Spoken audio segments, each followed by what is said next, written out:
we're just producing way too much compared to what the planet can take. And it's important for us, especially when it comes to this like single-use plastic. You use it for 1 second and you throw it away.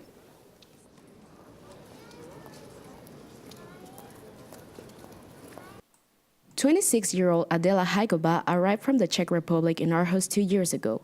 A year after, her friend introduced her to a zero-waste lifestyle. I was already quite conscious about the environment, and I was recycling and stuff like that.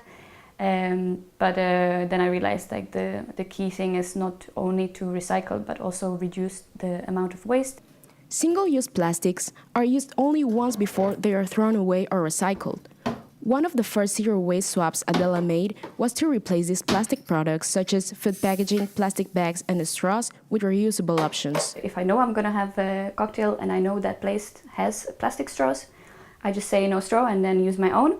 But when I forget, I just don't get a drink that has a plastic straw, I just drink it without. And this is a really cool thing. This is beeswax wraps, so you can put your sandwich in it and it just wraps with the heat, so it stays closed. And then you just wash it with cold water and you can reuse it. They say it usually lasts for a year. I think I have it for 6 months now, so it's still okay.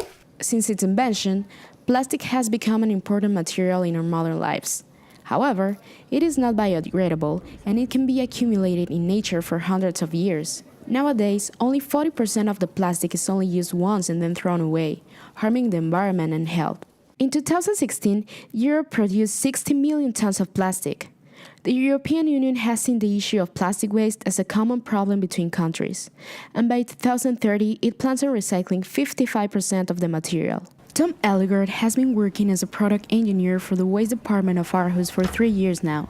The department focuses on creating strategies to improve Denmark's performance on recycling and waste matter according to EU regulation. We have been, of course, presented for those goals, and they are now on the way to be fulfilled, and it should be possible. And then the goals there is to get more and more of the recyclable parts out of the fraction which normally would go to incineration. Since we have a lot of incineration plants in Denmark, then this is an important issue for us. According to the sorting system proposed by the Waste Department, the plastic collected from daily household and other materials such as glass and metal will be taken into further sorting processes and break down into small fragments. Sorted out plastic will be melted and become new materials. We have not brought it to the disposal areas, because that's not the way to do it in Denmark, because we have the incineration plants, or do have. So in that way, we are not used to do as much sorting as somewhere else, because it was easy to do the incineration. But it's not so difficult to reorganize the collecting system so that we can take out the recyclable materials. Most of the supermarkets in Denmark have reverse vending machines like this one.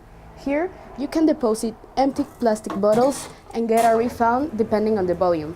This system was introduced by the Danish government in 2000 and has helped increasing the recycling rate of plastic waste since then. However, some say individual actions are also necessary in order to solve this global issue. Being conscious of the waste you produce and the things you use. Adela thinks the goal of the zero waste movement is trying to approach the minimum by making simple changes in your daily life. If I know I'm going to be on the go or I'm traveling, I usually take my keep cup that I got from a friend. It's very easy. It's silicone, I think, and plastic, well, hard plastic, recycled. So it's lightweight and you can carry it everywhere. And that's like one thing that suddenly you don't have to buy. So that's an easy change that can have an impact if a lot of people do it. Are you ready? Yes, and you? Yes. This January, Florence Martin and Tina Wolf started Waste Hunt, a non-profit organization to increase people's awareness of waste in the city.